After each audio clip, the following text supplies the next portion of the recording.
And I can tell you the economy has started showing good signs of recovery. As we speak today, when we came in, the cost of Unga was 230 shillings.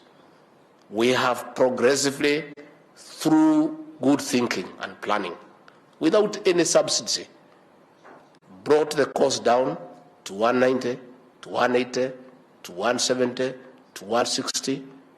As we talk today, on the shelf, there are many supermarkets offering Unga at 159 shillings, up to 155. And I can tell you it will continue going down, awaiting the harvest in September. And after the harvest, because of the intervention that we have done to assist our farmers with subsidized fertilizer, we intend and we believe we'll be able to bring down the cost of Unga to about 130, about 120. And that is what is sustainable.